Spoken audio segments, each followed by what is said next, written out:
Umukuru w'igihugu cy'u Rwanda nyakubahwa Perezida Paul Kagame yavuze ko ataremera neza ihirikwa ry'ubutegetsi bwa Umaro Sissoco Embalo wahiritswe n'abasirikare be kuwa 26 Ugushyingo 2025. Ibigarutseho mu kiganiro n'itangazamakuru cyabaye kuri 27 Ugushyingo 2025 ubwo yasubizaga ikibazo cy'umunyamakuru wa The New Times James Munyaneza. Perezida Paul Kagame yavuze ku kibazo cya kudeta zikunze kuba ku mugabane wa Afurika. Yagaragaje ko kwihirikwa ry'ubutegetsi riheruka kuba muri Guinea Bissau yabanje kutabyizera nubwo n'uyu munsi atarabihamya neza.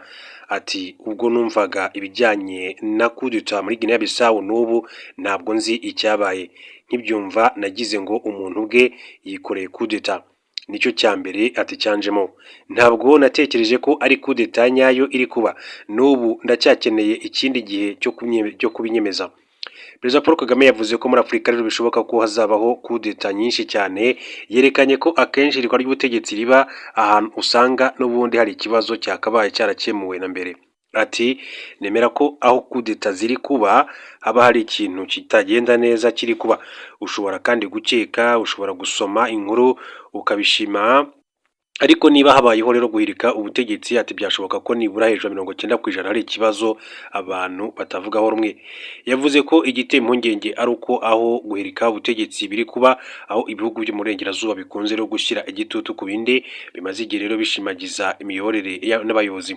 Ati izi kudeta ziba gusa mu kubwira abo bantu ngo mumaze igihe mutubwira ibinyoma. Bivuze ko abantu rero bakwiye kujya bibaza impamvu mu by'ukuri ihirikwa ry'ubutegetsi ritakabayeho mu bihugu byagaragayemo nk'inzira yo gushaka ibisubizo. Yashimangiye kandi ko hari ihirikwa ry'ubutegetsi rishobora kubaho ari ryiza ariko hari n'irikorwa ari ribi.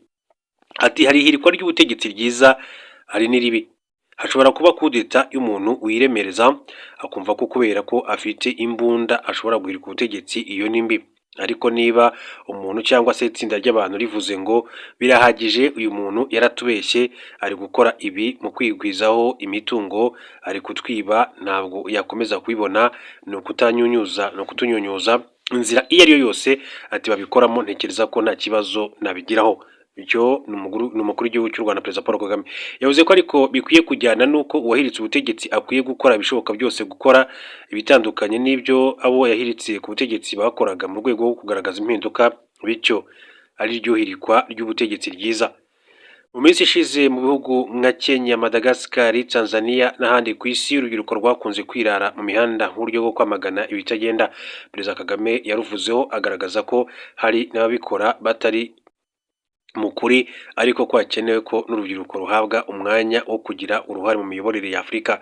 Ati mbere y'uko bakora ibyo ni inshingano zacu zo gukora ikintu runaka ku buryo rero batagira impamvu yo kubikora batyo.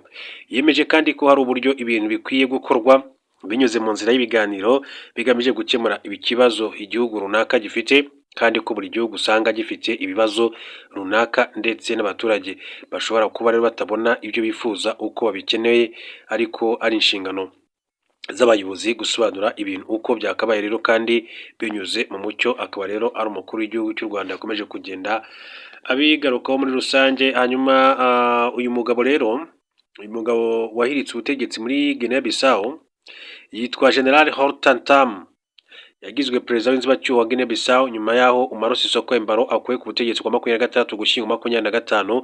Ku gicamunsi cyo ku munsi w'ejo, Umaro yagiranye n'ibinyamakuru ikiganiro kuri telefone abimenyesha ko yakuwe ku butegetsi n'abasirikare bayobowe n'umugaba w'ingabo zirwanira ku butaka Brigadier General Denis Nchanya, bamuta muri yombi. Brigadier General Nchanya yagaragaye kuri televiziyo y'igihugu amenyesha abaturage ko inama nkuru y'igisirikare ariyo rero izakomeza kuyobora iki gihugu kugeza rero hagiyeho ubundi buyobozi. Kuri 27 Ugushyingo, General Tam yarahiriye kuyobora inama nkuru y'igisirikare no kuyobora igihugu by'agateganyo mu gihe cy'umwaka umwe. N'umuhango wabereye mu cyumba cy'inama cyo ku cyicaro cy'igisirikare.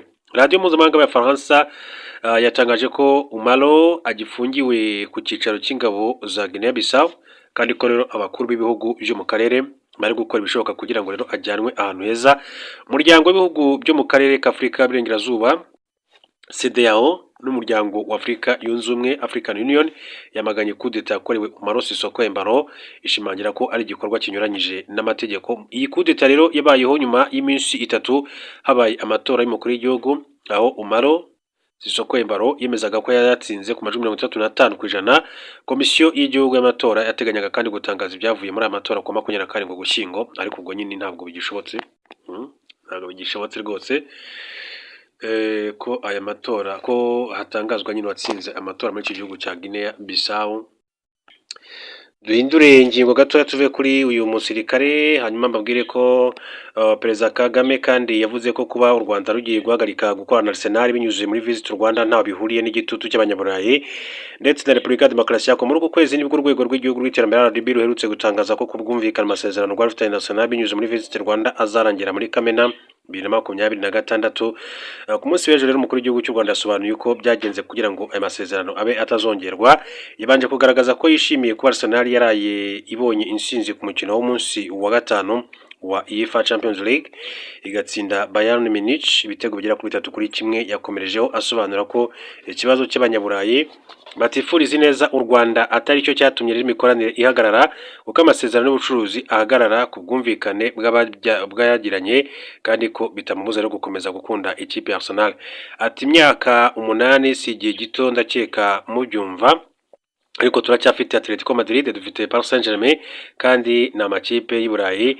Icyo igitutu cy'abanyaburayi si ikibazo, ntacyo bizantwara. Ati nk'umufana wa Arsenal nzakomeza ndebe imikino yayo, wenda nanagiyeyo kuyireba nimba mfite umwanya. Ari amasezerano twari dufite mu myaka 8 n'amasezerano y'ubucuruzi. Amasezerano y'ubucuruzi asuzumwa buri mwaka cyangwa se buri mwaka w'imikino. Niba uyu mwaka rero turebye tukongeraho imyaka igera kuri 3 tugafata andi agasuzumwa buri mwaka gutyo, impamvu yo gusuzuma ni ukureba niba wenda ibigezweho bikeneye ibindi bintu. Uko mbizi rero, ati ndeba ku ruhande rwanjye niba amasezerano arangiye tutarabonye ibihagije, ubwo tukabona rero tukakomeza gushoramo imari. Urundi ruhande narwo rukavuga rutyo. Hari amasezerano rero yari kujya mbere, ati hari ibyari birimo bihindurwamo, ariko abantu bacu nabo ku ruhande rwabo bagira ibyo batumvikanaho, bageraho rero bemeranya ko hashakwa undi mufatabikorwa haza ibyifuzo byacu. Uko niko rero byagenze mu by'ukuri. Perezida Paul Kagame kandi yavuze kuri Repubulika ya Demokarasi ya Kongo, aho yirukanse ku masezerano u Rwanda afitanye n'amakipe akomeye ariko bikayibera iby'ubusa. Ati muri bukwa bwa RDC yajyaga mu Bwongereza inshuro nyinshi cyane yiruka ku masezerano yacu na Arsenal. Ati babigira ikibazo babisubiramo kenshi, bagera muri Paris Saint-Germain ibyo ntibyakoze. Ati kuko abantu baravuganye amasezerano arakomeza icyo gihe kandi nibwo twanagize abafatabikorwa benshi cyane. Noneho igisekeje ni uko ubwo Repubulika ya Demokarasi ya Kongo yari itsinzwe batangiye gushaka noneho amakipe nabo bagirana imikoranire, ni ukwiruka ku bintu. Ati waruha nawe ukajya kuri bya bindi nkabyo warwanyaga. Ibyo rero birerekana ko rero babikoraga ngo basebye u Rwanda, atari kubera ko amasezerano yari afite ikibazo. Perezida Kagame yavuze ko u Rwanda rwafunguye amarembo muri Leta Zunze Ubumwe za Amerika kandi byagaragaye ari intangiriro y'andi masezerano ari mu nzira.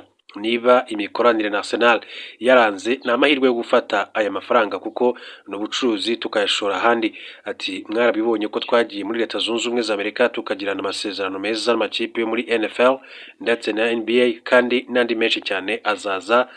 Nk'uko rero Paul Kagame yagiye bigarukaho ku munsi w'ejo mu kiganiro gikomeye cyane yagiranye n'itangazamakuru yaba ibyo mu Rwanda ndetse n'itangazamakuru mpuzamahanga. Mbifuriza rero kugira igitondo cyiza n'umunsi mwiza muri rusange.